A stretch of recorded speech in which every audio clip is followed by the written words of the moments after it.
বন্ধুরা, আজ আমি নিয়ে চলে এসেছি তোমাদের কাছে নতুন একটা রেসিপি। তো তোমরা দেখতে পাচ্ছ যে আমার হাতের মধ্যে রয়েছে এই মুহূর্তে শশা। তো আজকে এই শশারই আমি রেসিপি বানাবো।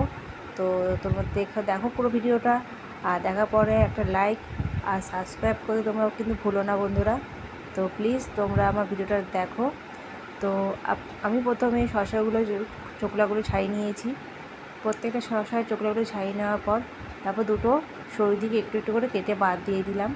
বাদ দিয়ে দেওয়ার পরে আমি শশাগুলোকে লম্বা করে কেটে নিয়েছি। প্রত্যেকটা পিসই লম্বা করে কেটে নেব। তারপরে কি করব, ছুরি দিয়ে আমি ঠিক শশার যে মাঝখানে যে দানাগুলো আছে ওগুলোকে আমি কেটে বাদ দিয়ে দেবো।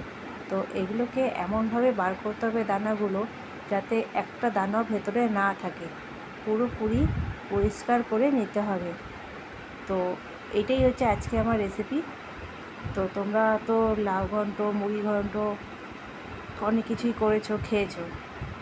তো আজকে তোমরা আমার ভিডিওটা দেখো, আমি বানাবো আজকে শশার ঘন্ট।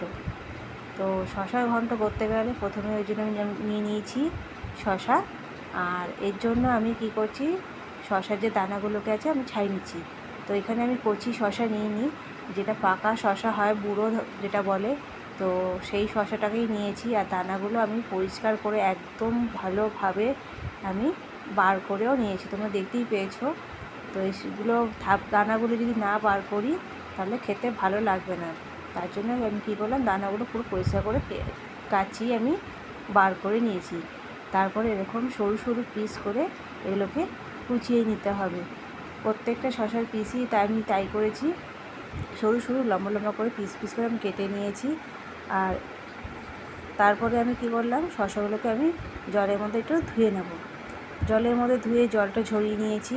এখানে কড়াইয়ের মধ্যে একটু তেল, লঙ্কা আর পাঁচফোড়ন আমি দিয়ে ভেজে নিয়েছি। তারপর যখন লঙ্কাটা লাল হয়ে গেছে, তার মধ্যে আমি শশার যে কুচিগুলো আছে কেটেছিলাম সেগুলোকে আমি সব দিয়ে দিলাম কড়াইয়ের মধ্যে।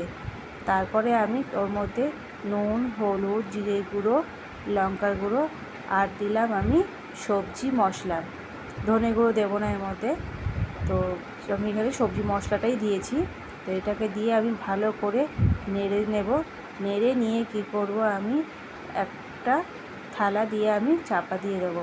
কিছুক্ষণ ঢাকা দিয়ে রাখার পর আমি যখন এটা তুলব, তোমরা দেখতে পাচ্ছ জিনিসটা অনেকটা নরম হয়ে গেছে আর একটু ভাজা ভাজা হয়ে গেছে। তো এর মধ্যে আমি কি করব, কোনো জল দেব না, পুরোটা একটু তেলটা বেশি করে দেবে, তাহলে তেলেতেই জিনিসটা সেদ্ধ হয়ে যাবে। আর ঢাকা দিয়ে রাখলে তো ওই গরম ভাপেতে সেদ্ধ হয়ে যায়। তো তার মধ্যে যখন ভাজা ভাজা হয়ে গেছে, আমি একটুখানি মিষ্টি দিয়েছি, একটু হয় না একটু বেশি পরিমাণে দিয়েছি মিষ্টিটা। তো মিষ্টিটা দিলে ভালো লাগে এর মধ্যে। তো মিষ্টি দিয়ে দিয়েছি আমি চিনিটা দিয়ে একটু নেড়ে নিলাম। নেড়ে নেওয়ার পর যখন চিনিটা গলে গেছে, তার মধ্যে আমি দেবো একটুখানি গরম মশলা। গরম মশলা দিয়ে আমি বেশিক্ষণ রাখবো না। গরম মশলাটা দিয়ে আমি একটুখানি নেড়ে চেড়েই আমি গ্যাস বন্ধ করে দেবো। গ্যাস বন্ধ করে দিয়ে আমি সবজিটা নামিয়ে নেবো। দেখো আমার তৈরি হয়েছে শশার ঘন্ট। তোমরাও দেখো না ঘরে তৈরি করে।